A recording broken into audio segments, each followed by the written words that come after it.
Welcome to Watchat, where we chat about watches and other facts of life. This here is my Fake Daytona series, and this is part 1.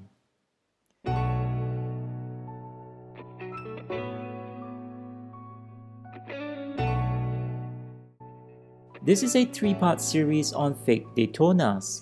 In today's episode, we will be exploring whether one should own one. I'm sure you've asked that question before. Is that a fake watch? Or, why are there so many fakes out there? Or, should I get a fake watch? Whatever it is, fake watches aren't something we can ignore. A couple of weeks ago, I posted a Tudor unboxing video where I've shown a few watches, and one of them is this fake Daytona. If you weren't able to spot it, you're probably like most people. Anyway, if you've missed that video, I'll put a link in the description below. If you want to dress to impress or wear something to a board meeting, you should be wearing this, the real thing, instead. Or should you? These fake watches are getting better and better over time. I got a couple of my friends to have a look and see if they can tell the difference or see if they can tell which is the authentic one. Most of my friends who weren't into watches weren't able to get it right. In fact, some say that the fake has better finishing.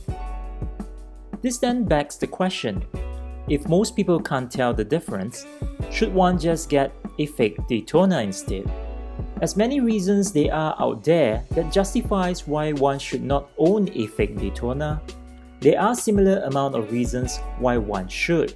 Depending on what matters to you more, that reason will appear rational to you. It could be to help with the savings for a mortgage, or to wear a fake on rotation to avoid being mugged when you have to walk past that dodgy alley just to get to your next appointment, or to get one so that you can educate others in your next YouTube video.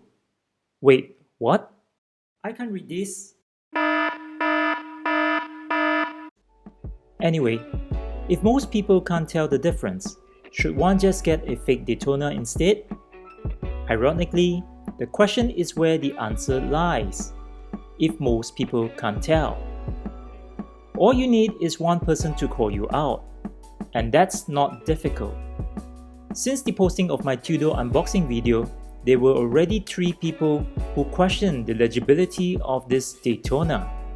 Firstly, I don't think any embarrassment is worth it unless you don't mind owning up to such disparagement. Your credibility can be called to question. Secondly, owning a fake Daytona is really a waste of money. The quality is inferior, there is no warranty, and you can't resell it for Thirdly, if you don't know it yet, it is illegal to buy or sell a fake watch. This infringes the intellectual property of the brand. It's piracy, bootlegging, and theft. The replica business is so big that they have people spending money on R&D and factories advancing this million-dollar business. But will they ever be as good as the authentic? I don't think so. As time helps one improves in making a replica watch, time will also help the authentic in making better watches. If there is a takeaway from this video, it will be this. Regardless how well made a fake watch is, it is and will always be a fake.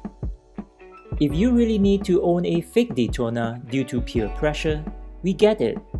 However, for those who are in the authentic watch community, would prefer the authentic instead. I am referring to both you, the person, and the watch.